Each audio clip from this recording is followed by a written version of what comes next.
She came west to marry a man who didn't exist. And what happened next changed her fate forever. Thank you so much for watching and for all your comments. Let me know at the end if you liked the story, and where you're watching from and why you're following this. Spring, 1878.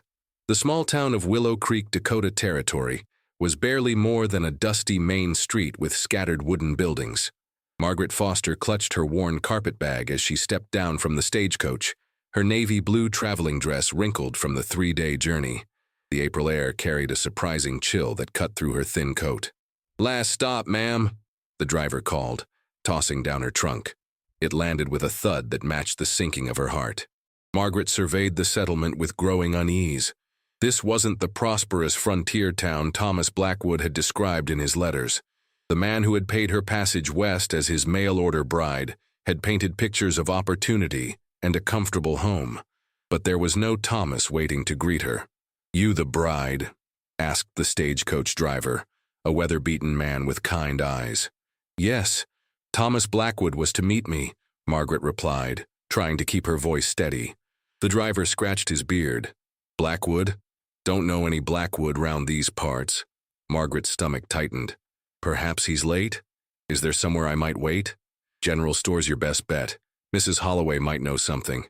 With trembling hands, Margaret gathered her belongings and made her way to Holloway's general store. The bell jingled as she entered. A plump woman with graying hair looked up from behind the counter. "Can I help you, dear?" "I'm looking for Thomas Blackwood. I'm to be his wife." Mrs. Holloway's face fell. "Oh, honey, Thomas Blackwood." Margaret nodded, dread washing over her. "There ain't no Thomas Blackwood in Willow Creek. Never has been, far as I know." The room seemed to spin. "But he sent for me, paid my passage from Boston." Mrs. Holloway sighed heavily. "You ain't the first, dear. Some men use false names, pay for brides to come out, then vanish. Shameful business." Margaret sank onto a nearby barrel, her future collapsing around her. 26 years old, her teaching position resigned, her small inheritance spent on proper trousseau items. And now, nowhere to go. "What will I do?" she whispered, more to herself than anyone. The store bell jingled again. A small girl, no more than 7 years old, bounded in wearing a simple cotton dress and oversized boots that clomped against the wooden floor. Her dark hair was plaited in 2 braids, her skin a warm copper tone. She glanced at Margaret with curious eyes before turning to Mrs. Holloway.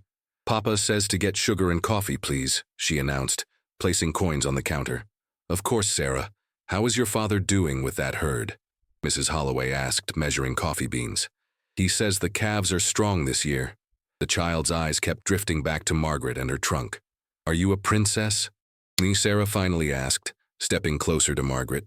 Despite her despair, Margaret found herself smiling. "No, just a very lost woman." "This here's Miss Foster," Mrs. Holloway explained. "Come all the way from Boston to marry, but seems there's been a mix-up." Sarah's eyes widened. "You need a husband?" "Sarah," Mrs. Holloway scolded, but the girl was already racing toward the door. "I'll be right back," she called over her shoulder. Margaret sat in bewildered silence until, 20 minutes later, the door burst open again. Sarah returned, pulling a tall man by the hand. He wore range clothes dusted with the day's work, and his face, bronzed by the sun, held an expression of absolute mortification. "Sarah, this is completely inappropriate," he was saying as the girl dragged him forward. "But Papa, she needs a husband, and you need a wife. It's perfect," Sarah announced with a child's simple logic. Margaret stood, her face burning with embarrassment. The man before her was clearly half Native American, with strong features and coal-black hair tied back with a leather cord.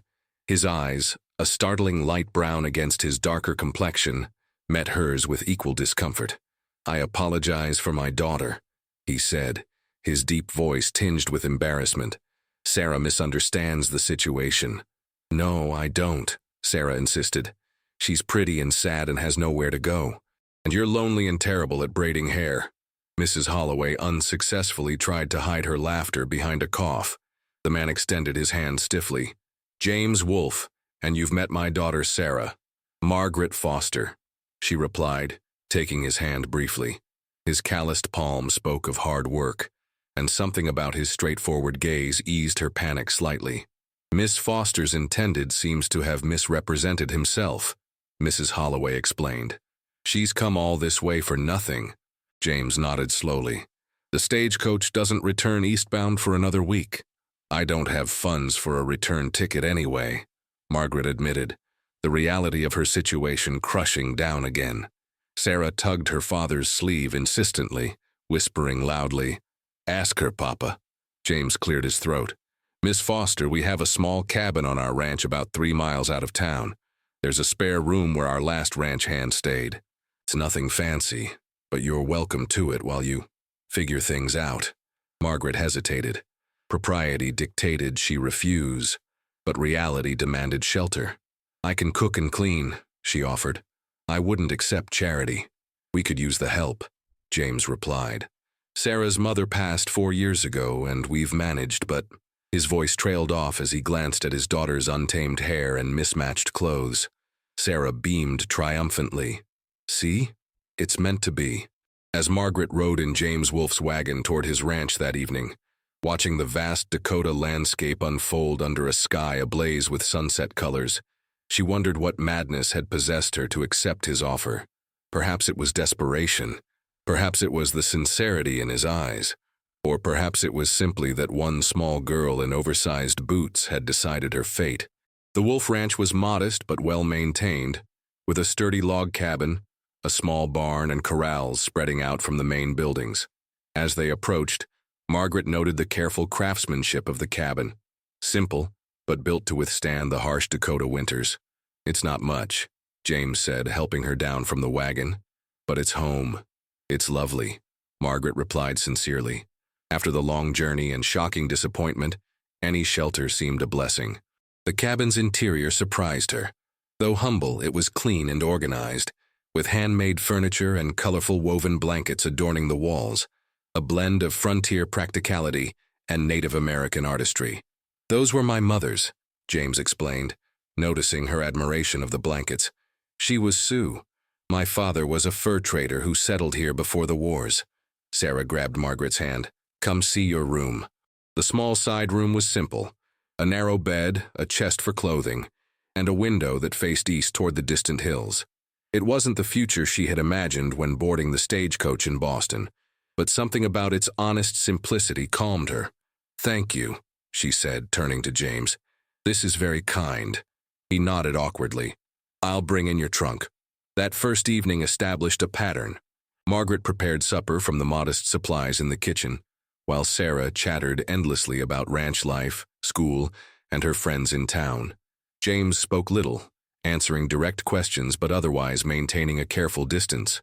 As Margaret lay in bed that night, listening to the unfamiliar sounds of the prairie, she wondered what James Wolfe's story truly was. A half-Sioux rancher raising a daughter alone in a territory where prejudice ran deep couldn't have an easy life. The next morning, Margaret woke before dawn to the sounds of James moving about the cabin. By the time she dressed and emerged, he was already outside tending to livestock. "Papa always works before the sun," Sarah explained, sitting at the table in her nightgown. "He says the day gets away otherwise." Margaret set about making breakfast, finding a rhythm in the simple tasks. When James returned, the smell of coffee and biscuits filled the cabin.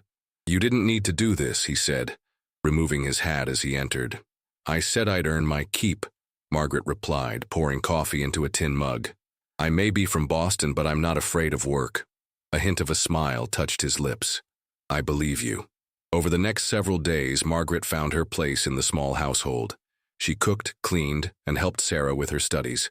The girl was bright but had fallen behind in reading. Each evening they practiced together by lamplight. "My mother used to read to me," Sarah confided one night as Margaret braided her hair properly.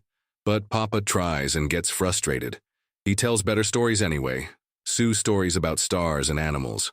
Perhaps he could tell us both sometime," Margaret suggested. Sarah nodded enthusiastically. "He tells the best stories when we sit outside on summer nights." James remained reserved but gradually seemed to relax in Margaret's presence. She noticed how he watched her interactions with Sarah, cautious but appreciative. On her 5th day at the ranch, Margaret was hanging laundry when she spotted riders approaching, 3 men on horseback. James emerged from the barn, tensing visibly as they neared. "Well now, Wolf," called the lead rider, a portly man with a thick mustache. "Heard you got yourself a white woman staying here." "This is Miss Foster," James replied evenly. "She's helping with Sarah while arranging passage back east." The man's eyes swept over Margaret, who straightened her spine despite her discomfort. "Ma'am," he said with a nod that held no warmth. "Name's Peterson. Own the mercantile in town.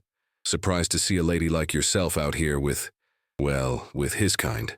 "Mr. Wolf has been a perfect gentleman," Margaret replied coolly. Peterson snorted.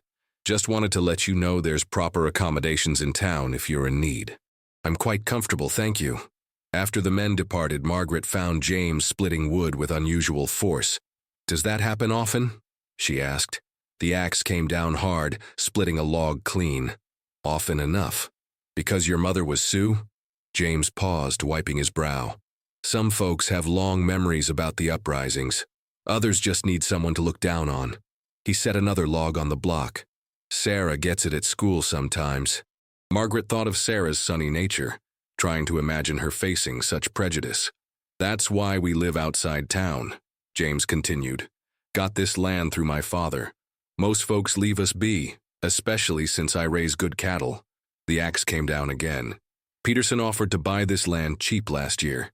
Seems to think I don't deserve to own it."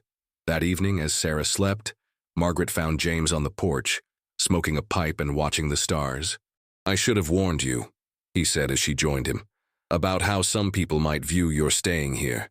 I'm not concerned with Peterson's opinions." James studied her face in the moonlight.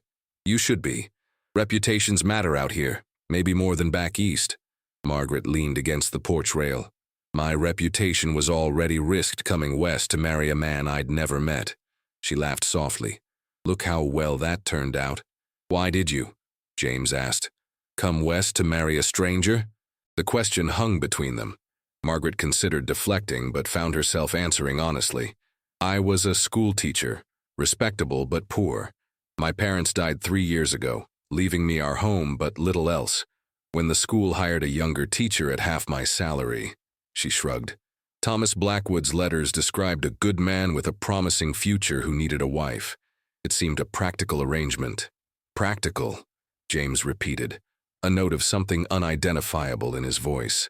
"My mother married for love," Margaret continued. "Watched my father drink away their security and die, leaving her nothing. I thought perhaps practicality might prove kinder than passion." James tapped his pipe against the rail. "And now? Now I find myself in the most impractical situation imaginable," Margaret replied with a small smile. "A Boston spinster on a Dakota ranch, taken in by strangers." "Not strangers anymore," James said quietly. For a moment they stood in comfortable silence, watching the vast prairie sky. "Sarah's mother," Margaret ventured carefully. "May I ask about her?" James was quiet so long that Margaret thought he wouldn't answer. "Anna was Sioux," he finally said. "We married young. Her family accepted me because of my mother. Mine accepted her because they had little say in the matter." A sad smile crossed his face. "She was fierce. Refused to live like white women, but insisted Sarah learn both ways. She died of fever 4 winters ago." "I'm sorry," James nodded. "Sarah needs a woman in her life. I see that more clearly since you came." The statement hung between them, loaded with unspoken possibility. Later that night, as Margaret lay awake, she found herself contemplating not the disaster her journey west had become, but rather the quiet strength of the man whose roof now sheltered her, and the precocious child who had claimed her so boldly on that first desperate day. The weeks passed, and Margaret found herself settling into life at the Wolf Ranch with surprising ease. Spring advanced across the prairie, bringing wildflowers and new calves to the herd. She had written to her cousin in Boston, explaining her situation and requesting funds for a return ticket, but found herself increasingly ambivalent about leaving. One sunny morning, Margaret accompanied Sarah to the small schoolhouse in town. The girl had begged for help with her recitation piece, and Margaret, once a teacher herself, couldn't refuse. "Miss Foster," Mrs. Reynolds, the school teacher, greeted her warmly. "What a pleasant surprise. Sarah mentioned you've been helping with her reading." "She's a quick study," Margaret replied, watching Sarah join the other children in the yard. Mrs. Reynolds lowered her voice. "I'm glad she has your influence. It can't be easy, her situation. She seems happy enough, Margaret observed. Oh, she puts on a brave face, but you know how children can be toward those who are different. She glanced toward a group of boys who were conspicuously ignoring Sarah. And then there's her father's, heritage. Margaret bristled slightly. Mr. Wolf is an excellent father. Of course, Mrs. Reynolds backtracked. I only meant, well, there's talk in town. What sort of talk? Margaret asked, though she suspected the answer. Mrs. Reynolds fiddled with her collar. About propriety. A single woman staying with a man, especially a man like Mr. Wolf. Peterson's wife is quite concerned for your reputation. How thoughtful of her, Margaret replied dryly. As they walked home afterward, Sarah skipped ahead, stopping occasionally to gather wildflowers. Mrs. Reynolds said I've improved, she called back proudly. She says I read better than Billy Peterson now. Margaret smiled. That's wonderful, Sarah. Is it true you used to be a teacher? Could you be our teacher if Mrs. Reynolds leaves?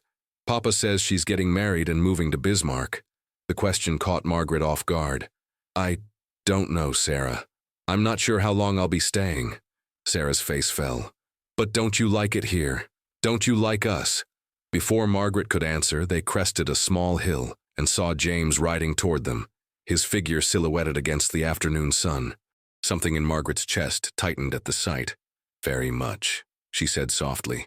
I like it here very much indeed. That evening, as Margaret prepared supper, James lingered in the kitchen, unusual for him, as he typically busied himself with outdoor work until called to eat. Sarah says you went to town today, he remarked, watching as she kneaded dough for biscuits. Yes. She wanted help with her school recitation. James nodded slowly. And how was your reception? Margaret paused her work, wiping flour from her hands. Mrs. Reynolds was polite. She mentioned there's been talk. I expected as much. James leaned against the doorframe, his expression troubled. This puts you in a difficult position. I've been in difficult positions before, Margaret replied, resuming her kneading with perhaps more force than necessary. Not like this. A woman alone living with a half-breed rancher? They'll ruin your name. My name is my concern, Mr. Wolf. James stepped closer.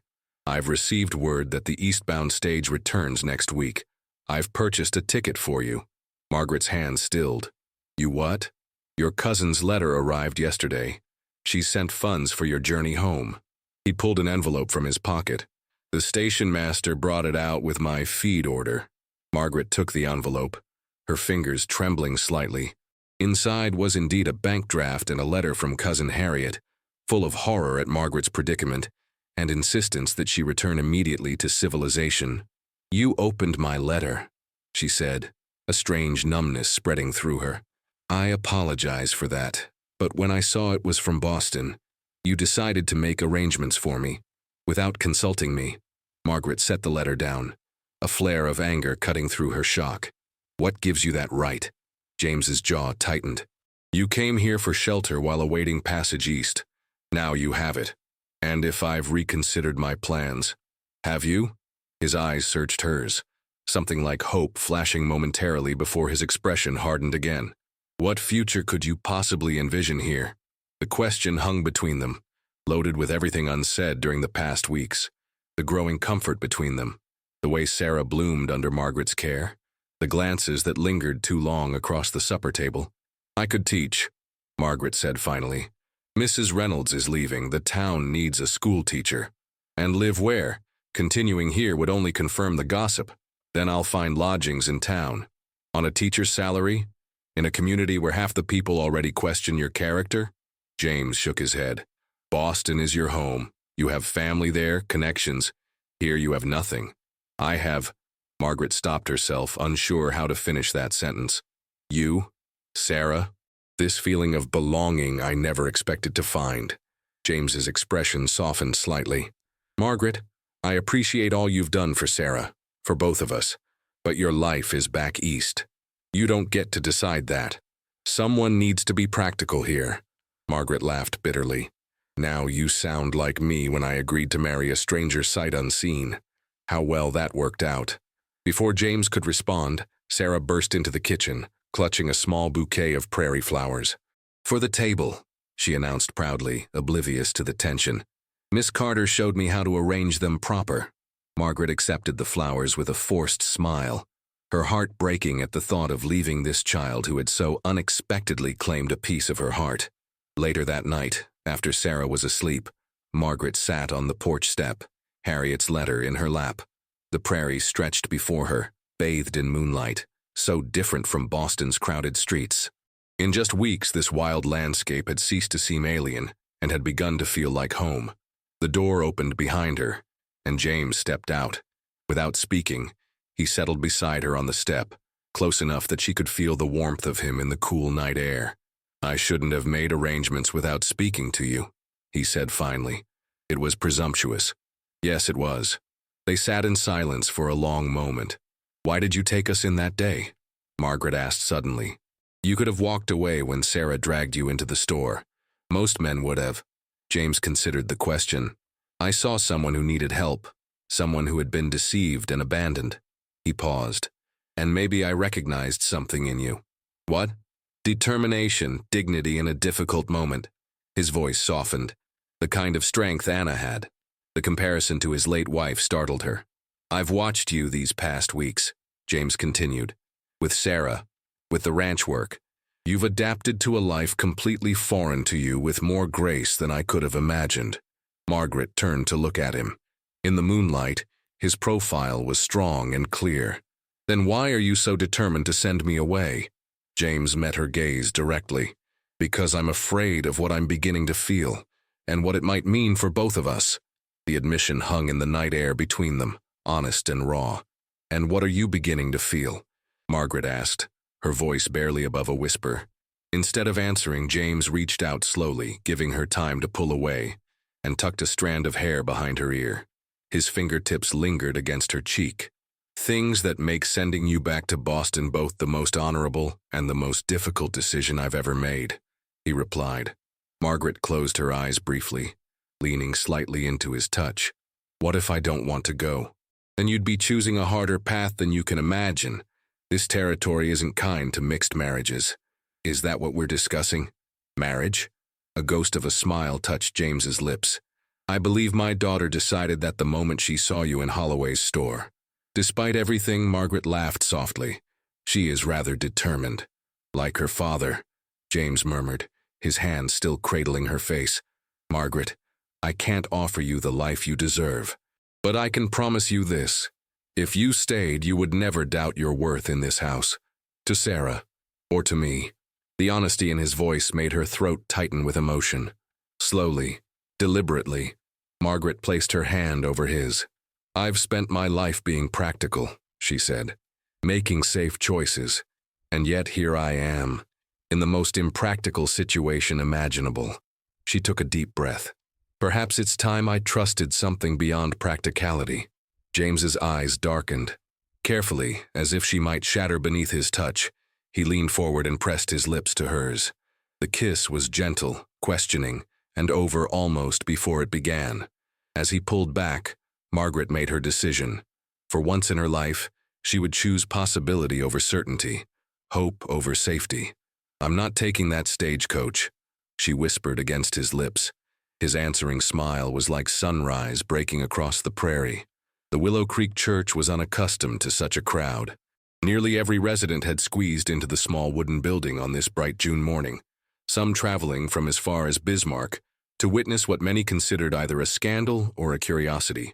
The marriage of James Wolfe to Margaret Foster, the mail-order bride who had chosen a different path than intended. Margaret stood before the small mirror in the church anteroom, smoothing the front of her dress. Not the elaborate wedding gown she had packed for her original intended, but a simple blue dress that James had said matched her eyes. Sarah danced around her, resplendent in a new dress and ribbons. "You look beautiful," the girl declared. "Like a princess after all." A knock at the door revealed Mrs. Holloway, beaming with satisfaction. "It's time, dear. And may I say, I haven't seen this town so thoroughly stirred up since the cavalry came through in '74. Margaret took a deep breath. "Are they very disapproving?" "Some," Mrs. Holloway admitted. "Peterson and his crowd are sitting with sour faces, but most folks are just curious. And James has more friends than he realizes." This was true. In the weeks following their decision to marry, Margaret had been surprised by the number of townspeople who had stopped by the ranch with congratulations and small gifts. For every disapproving glance, there had been a warm handshake or kind word. "The town council approved your teaching position, didn't they?" Mrs. Holloway reminded her. "That says something." It had been a close vote, but Margaret would begin teaching at the Willow Creek School in September. Until then, she would help James with the summer calving and settling into their life together. "Ready?" Sarah asked, taking Margaret's hand. The walk down the short aisle was a blur of faces, some smiling, some curious, some clearly disapproving. But all Margaret saw clearly was James, standing tall and proud at the altar, wearing a formal black suit that contrasted with his sun-bronzed skin. His eyes never left hers as she approached. Reverend Miller, who had initially expressed reservations about performing the ceremony, began with traditional words about the sanctity of marriage. As he spoke, Margaret reflected on the strange journey that had brought her here, how disaster had transformed into unexpected joy, how the greatest disappointment of her life had led her to this moment. "James Wolfe, do you take this woman to be your lawfully wedded wife?" James's voice was steady and clear. "I do." "And Margaret Foster, do you take this man to be your lawfully wedded husband?" "I do," Margaret replied, surprised at the strength in her own voice. As they exchanged simple gold bands, Sarah stood beside them, practically vibrating with excitement. When Reverend Miller pronounced them husband and wife, the girl let out a whoop that broke the solemnity and caused laughter to ripple through the congregation. The celebration afterward was modest but joyful. Tables had been set up outside the church, laden with food brought by well-wishers. Even some of the Sioux from the nearby reservation had come, relatives of James's mother who welcomed Margaret with dignified nods and small gifts of beadwork. "Mrs. Wolfe," James murmured as they stood together accepting congratulations. "How does it sound?" "Surprisingly right," Margaret replied, leaning slightly against his arm. "I still can't believe you chose this," he said quietly. "Chose us." Margaret watched Sarah twirling in her new dress, showing off for a group of admiring older women. "Best decision I never planned to make." As the afternoon progressed, Margaret noticed Peterson and several other men in conversation with a stranger, a well-dressed Easterner who seemed out of place in their frontier gathering.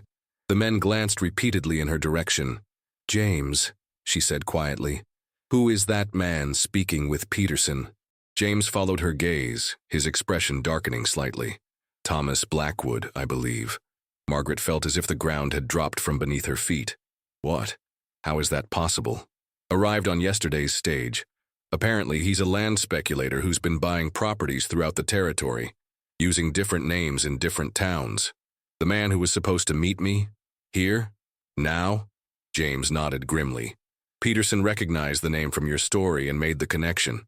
Seems Blackwood's game is to pay passage for mail-order brides, then disappear. When the women are stranded, his associates offer to buy their return tickets in exchange for signing over any property or assets they might have." "That's despicable," Margaret gasped, thinking of how close she had come to such a fate. "Apparently you're the first to slip through his fingers," James said with grim satisfaction. "Sheriff's been looking for evidence against him for months." As if sensing their attention, Blackwood looked up and met Margaret's gaze directly.